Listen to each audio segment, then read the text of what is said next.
Bonsoir à tous et bienvenue sur ITV 19h45, le journal dans l'actualité de ce samedi 13 juin 2020. Le calvaire des habitants de la Sicap-Foire, 21 jours sans eau dans les robinets. Ils ont exprimé le ras-le-bol, c'est à suivre dans ce journal. Cela s'est passé hier à Guédiawaye, des enfants morts noyés à la plage de Gadaye. La réaction des autorités locales ce samedi, elles ont élaboré des stratégies pour venir à bout de ce phénomène. Et enfin, nous allons parler d'agriculture dans cette édition. Les producteurs de Podor affichent une grande satisfaction. Ils ont récolté 8200 tonnes de riz pour le moment. Momar Alisnian nous attend à Podor. Le développement, c'est dans un instant.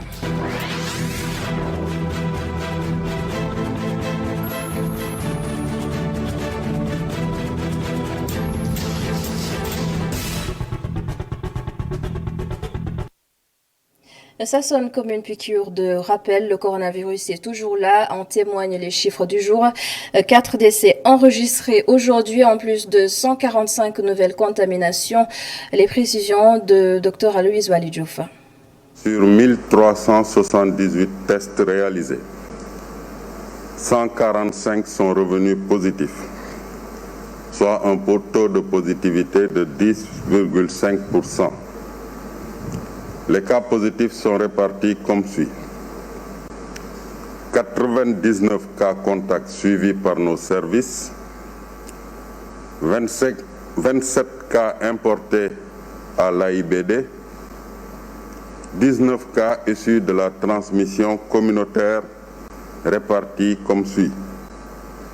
Point E, 1, Matam, 1, Thiaroye, 1, Mermoz 1, Sicap Mbao 1, Thiadiaye 1, Tivaouane 1, Diourbel 1, Touba 5, Colobane 1, Médina 1, Grand Yoff 1, Plateau 1, Guédiawaye 1 et enfin Keur Mbaye Fall 1. 128 patients hospitalisés ont été contrôlés négatifs et déclarés guéris. 22 cas graves sont pris en charge dans nos services de réanimation. 4 nouveaux décès liés à la Covid-19 ont été enregistrés dans nos structures ce vendredi 12 juin 2020. Alors que l'on apprend à vivre avec le coronavirus tout en respectant les mesures d'hygiène de base, imaginez-vous, cela fait 21 jours que les habitants de la Sicap-Foire n'ont pas d'eau. Dans ce quartier, la frustration a atteint son point culminant. Illustration dans ce reportage signé Moustapha Gabar Diop. Les habitants de la cité Sicap-Foire ne savent plus à quel saint se vouer. L'eau du robinet ne coule plus depuis 21 jours. Et la situation les pousse à l'extrême. On a soif, on est malade, on n'est plus tranquille. On se chamaille entre voisins et voisines. On utilise les eaux destinées à la construction pour se laver, pour laver le linge et même pour filtrer cela et cuire avec. Les charretiers puisent de l'eau n'importe où, dans les réservoirs destinés à la construction, dans les pompes, et tout le monde sait que la nappe phréatique de Dakar est polluée. Nous ne devons pas utiliser cette eau pour la consommation. Et pourtant, ils continuent à payer leurs factures. C'est notre droit et pourtant nous sommes en train de supplier pour recevoir de l'eau. Nous payons pour ce service. Ce n'est pas de l'aumône. Nos enfants sont malades, nous sommes malades. Tous les jours, nous dépensons près de 5 000 francs en eau. C'est vraiment hors de notre portée. On n'est que des gourgourlous. Mais qu'ils nous rendent la monnaie de la pièce en nous donnant notre droit. L'accès à l'eau, surtout à l'eau potable, est un droit qu'on nous donne notre eau. Parce qu'ils ne nous ont pas donné ça, nous les payons. Et les factures sont trop chères et on n'utilise pas cette eau. Ils sont convaincus que ce n'est qu'une question de temps avant que le coronavirus ne touche leur quartier. Car comment respecter les gestes barrières dans ce contexte? Et le drame aussi, tu sors chez toi, on dit restez chez vous. Tu vas chez Marie, ou bien chez Aram, ou chez bien Fassi pour lui demander 2 ou 3 bouteilles d'eau. Parce que tu n'en peux plus. Nous allons vers le corona. Ce n'est pas le corona qui vient vers nous. On nous demande de laver les mains. Avec quoi? Du sable. Boire est beaucoup plus primordial que de se laver les mains. Bien vrai que même si on se lave les mains avant d'utiliser le poké. Les habitants de la cité Sicap Foire appellent le chef de l'État et la Sen'Eau à leur trouver une solution rapide pour éviter une autre crise sanitaire. Moustapha Gabar Diop, à ceux qui habitent Mbour et environ, les coupures d'eau ne seront bientôt plus qu'un mauvais souvenir. Ces 2 mois, l'assurance du directeur de la SONES, des équipes de la Société nationale des eaux du Sénégal ont effectué une visite à Nguerhor où sont en train d'être construits 2 forages et un château d'eau à Liukan sur place. Les difficultés liées à l'accès à l'eau potable dans la commune de Nguerhor vont trouver une solution dans un court délai. Mais en tout cas, nous sommes satisfaits aujourd'hui de venir ici avec le directeur de la SONES pour voir l'avancement des travaux et je crois que ce qu'il reste à faire est moins de 2 à 3%, je pense bien. Le château d'eau est là, on a déjà connecté, les pompes sont venues. Le directeur de la CDE, il vient de confirmer que les amas seront là mardi prochain, Inch'Allah. Donc nous avons confiance à la SONES, nous avons confiance aussi à la compagnie qui est en train de faire un excellent travail ici et aussi les techniciens de la SONES qui sont là depuis des mois, ils sont là passer toute une journée ici. Je peux citer quelqu'un comme Malisso, comme Issa, etc. etc. Donc nous sommes confiants que dans 1 mois, on aura de l'eau à Gogo Angako. D'après le directeur général de la SONES, qui rappelle que 2,5 milliards de francs CFA ont été investis dans cette localité pour la réalisation d'ouvrages facilitant l'accès à l'eau potable, toutes les conditions sont réunies pour tourner la page du manque d'eau récurrent dans la zone. Aussi bien l'eau sera suffisante en quantité, mais également en qualité.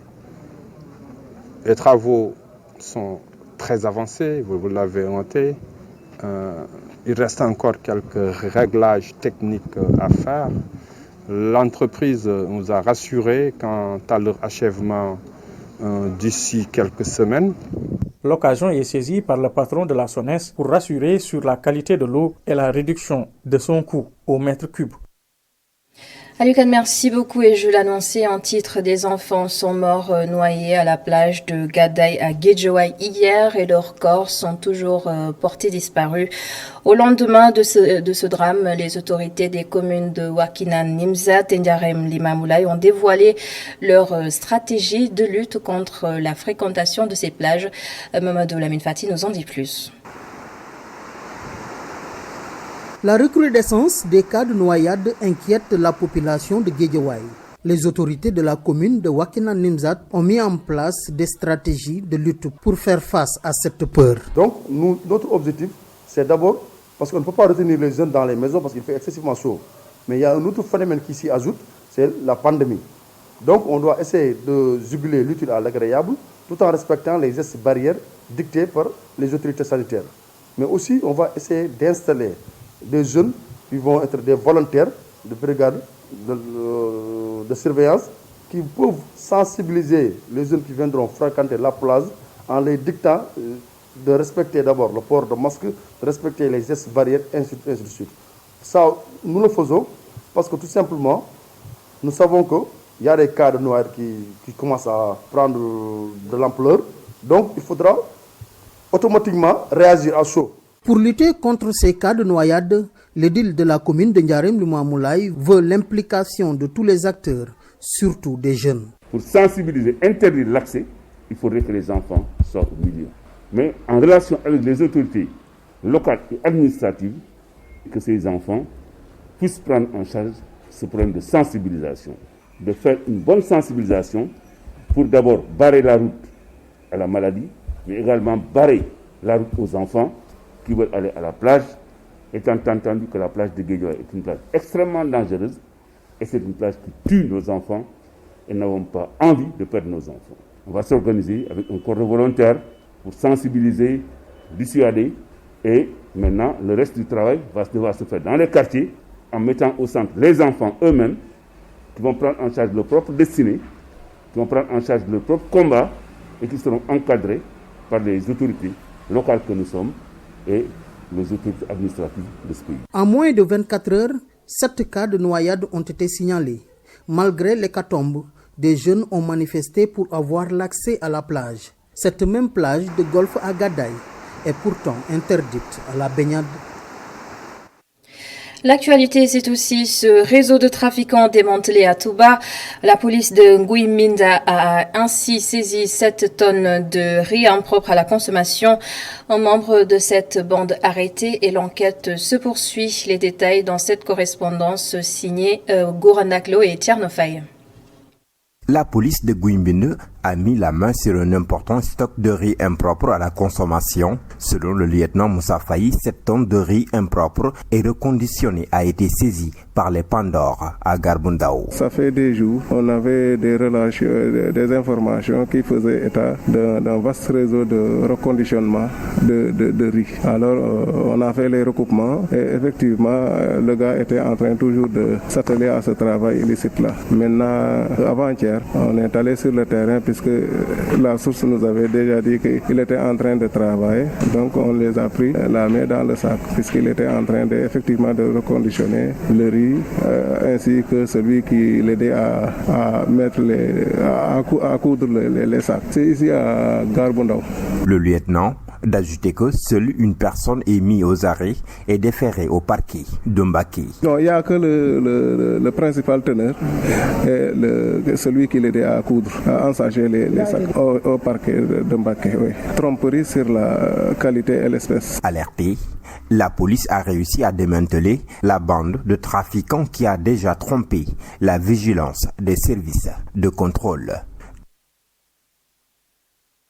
Parlant toujours de riz, mais du riz à consommer sans danger quand même, les producteurs du département de Podor ont récolté 8200 tonnes, une bonne moisson, et ils demandent à l'État de renforcer les dispositifs de pompage. Momar Alésignan et Alécham.